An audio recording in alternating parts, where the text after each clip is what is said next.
I am 94 years old, and my time is running out.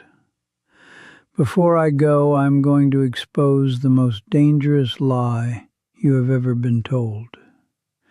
It is a lie your parents taught you. It is a lie your friends repeat.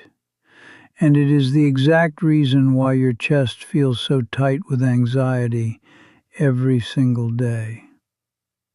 Last night, my 25-year-old grandson sat by my bed.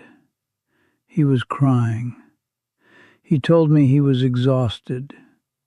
He told me he was sacrificing his dreams, his peace, and his entire youth, just to make our family proud. I looked into his tired eyes, and I told him the one thing that completely broke his heart. I told him, "Stop. We are destroying you. Look at me. I have outlived my enemies. I have outlived my friends. And sitting alone with decades of memories, I can tell you one terrifying truth. The deepest scars of my life, the regrets that actually keep an old man awake at 3 a.m., did not come from my enemies. They came from the people who loved me the most. If you are watching this, you are exactly like my grandson. You think that by trusting your family, listening to your parents, and following your friends, you are doing the right thing. You think it makes you a good person. It doesn't. It makes you a prisoner. There is a silent trap in your life right now. They are pulling you into a grave of regrets, and you are smiling while they do it. I am going to tell you exactly how this trap works. And more importantly, I am going to reveal the one brutal decision you must make tonight to escape it. You can click away right now and go back to sleep. But if you do, I promise you, you will wake up in 60 years, in a bed just like mine, realizing you wasted your only life living someone else's script. Sit down, be quiet, listen to an old man's biggest regret. When we are young, we are desperate for a map. The world is chaotic. The responsibilities are heavy. So we look to the people closest to us. We look to our parents, our siblings, our closest friends. We believe that because they love us, they know what is best for us. This is the great trap. This is the great illusion of your 20s. You equate love with wisdom. You equate shared blood with a shared destiny. I remember when I was 26, I had a fire in my belly. I wanted to travel. I wanted to write. I wanted to understand the world in a way that didn't involve a suit, a tie, and a 30-year mortgage. But my father, a good, hard-working man who loved me deeply, sat me down. He looked at me with genuine fear in his eyes. He told me to take the safe job at the bank. He told me that dreams were for fools and that security was the only thing that mattered. I trusted him. He was my father. Why would he lead me astray? So I took the job. I put on the suit. I buried the fire. It took me 30 years to realize a devastating truth. My father wasn't giving me advice based on my potential. He was giving me advice based on his fears. He had grown up in poverty. He was terrified of the cold. He was terrified of hunger. He looked at me and didn't see my dreams. He saw his own nightmares. When I say trust no one, not even your family, this is what I mean. You cannot trust your family to write your destiny. They are looking at you through the distorted glass of their own regrets, their own failures, and their own unhealed traumas. When your mother tells you to marry a certain type of person, she is speaking from her own heartbreak. When your brother mocks your new business idea, he is speaking from his own cowardice. They will clip your wings and call it keeping you safe. You trust them because it feels comfortable. It is so much easier to let someone else make the hard choices. It is easier to fail doing what your parents told you to do than to fail doing what your soul demanded you to do. Because if you follow their path and fail, you can blame them. But regret is a solitary emotion. When you are lying in bed at 85, staring at the ceiling, your parents will be gone. Your friends will be busy. You will be alone with the ghost of the person you could have become. You are trusting flawed, frightened mortals to pilot the ship of your life. It is madness. There is a moment in every person's life where the mirror shatters. For me, it happened in my late 40s. It was a cold November afternoon. I was standing at a hospital window. My closest friend, a man I had known since childhood, had just betrayed me in a profound way. Not for money, but for pride. He had spoken ill of me to save his own reputation. I was devastated. I thought I knew him. I had trusted him with my darkest secrets. As I stood looking out at the gray sky, a heavy, quiet realization settled over my shoulders. People are just people. We walk around expecting our friends to be saints.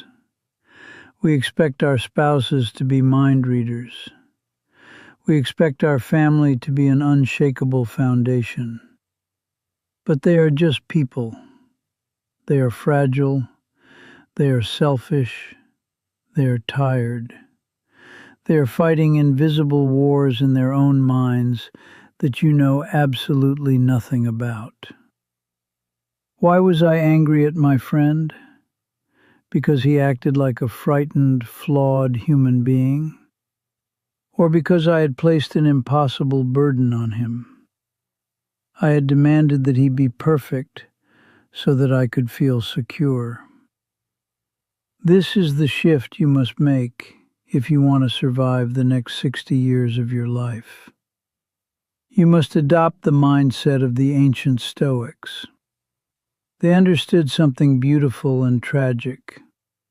The only thing you truly own in this universe is your own mind. Everything else is on loan. Your friends, your family, your reputation, your possessions. They can be taken away by disease, by betrayal, by a change of heart, or by the simple passage of time. If your happiness depends on your family understanding you, you will be miserable. If your peace depends on your friends never letting you down, you will be anxious forever. I stopped trusting others to be my saviors. I stopped trusting them to be my moral compass. I realized that my inner peace had to be a fortress that no one else had the keys to. When you stop trusting people to be perfect, you actually give them a great gift. You give them permission to be human. And ironically, that is when you can truly begin to love them. If you want to navigate this life without suffocating under the weight of regret, there are a few brutal truths you must carve into your heart. Do not just listen to these words. Let them bleed into your bones. Perhaps the hardest lesson to learn is that love does not equal competence. Someone can love you with all their heart and still give you advice that will completely destroy your life. Love is an emotion. It is not a skill. It is not wisdom. Your family loves you, But do they understand the modern world? Do they understand your unique mind? Do they understand the specific pain you carry? No. Do not trust the advice of someone who has not walked the path you wish to walk, no matter how much they love you. Love is beautiful for comfort, but it is a terrible compass for direction. Trust your own intuition. It is a quiet voice, often drowned out by the screaming of your anxious relatives. Learn to listen to the silence. And as you walk this path, you must also understand that people change faster than the seasons. The man you marry at 25 is not the man you will be sitting across from at 50. The best friend you have today will be a completely different biological and psychological entity in 10 years. We trust people assuming they are static. They are not. They are rivers. You cannot step in the same river twice. Life will batter your loved ones. Tragedies will harden them. Success might make them arrogant. Sickness might make them bitter. If you trust that a person will always be exactly who they are today, you are setting yourself up for a devastating heartbreak. Trust in their capacity to change, and more importantly, trust in your own ability to adapt when they do. Do not anchor your ship to a passing cloud. This reliance on others leads to the great danger of outsourced happiness. You are anxious right now because you have placed your joy in the hands of others. You think, if my parents are proud of me, I will be happy. You think, if I find the right partner, I will feel whole. This is an abdication of your responsibility. You are handing the keys to your emotional kingdom to flawed, distracted people. Never trust another human being to make you happy. It is not their job. It is too heavy a burden for them to carry. When you demand that someone else complete you, you turn a relationship into a hostage situation. True Stoic wisdom is realizing that joy is an inside job. It is built in the quiet moments when you are alone, reading, thinking, walking in nature. When you trust yourself to generate your own peace, you become untouchable. So what is the solution? You must build your inner citadel. Marcus Aurelius, a Roman emperor who carried the weight of the known world on his shoulders, wrote about this. It is a fortress inside your mind, a place of total calm, total logic, and total self-reliance. You must build this citadel. Every time you face a hardship and you solve it yourself, you add a brick. Every time you sit with your anxiety instead of calling a friend to distract you, you add a brick. Every time you make a decision that angers your family but honors your soul, you fortify the walls. When the storms of life come, and my boy, they will come with a fury you cannot currently comprehend, your friends will scatter. Your family will have their own homes to board up. You must have a citadel to retreat to. You must trust your own character above all else.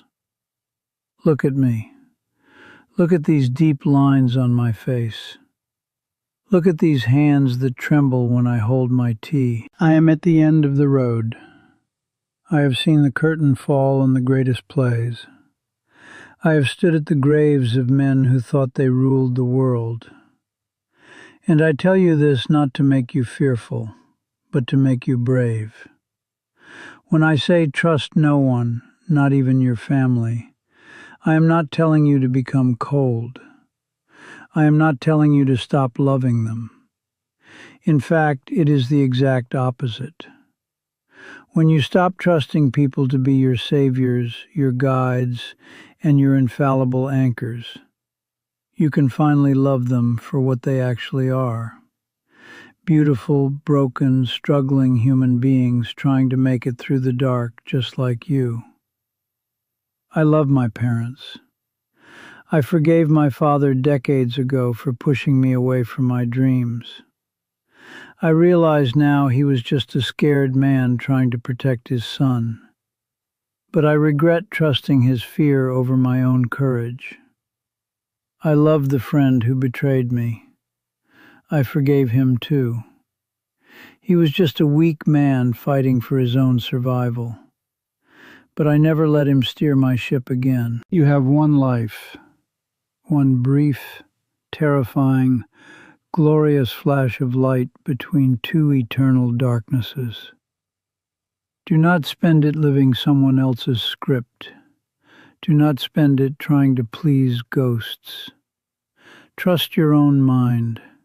Cultivate your own wisdom. Build your own citadel. Love your family fiercely. Hug them. Share meals with them. Cry with them. But when it is time to make the choices that define your soul, walk into the quiet room of your own mind, lock the door, and trust absolutely no one but yourself. If these words resonated with the quiet part of your soul, the part that knows I am telling you the truth, do not just walk away. Join this circle. Subscribe to this channel. Not because I care about numbers. I am 94. Numbers mean nothing to ghosts. But because in this noisy world, you need a quiet place to be reminded of what is real. We will walk this road together. But remember, the steps are yours to take. Take care of your mind, young one. Time is shorter than you think.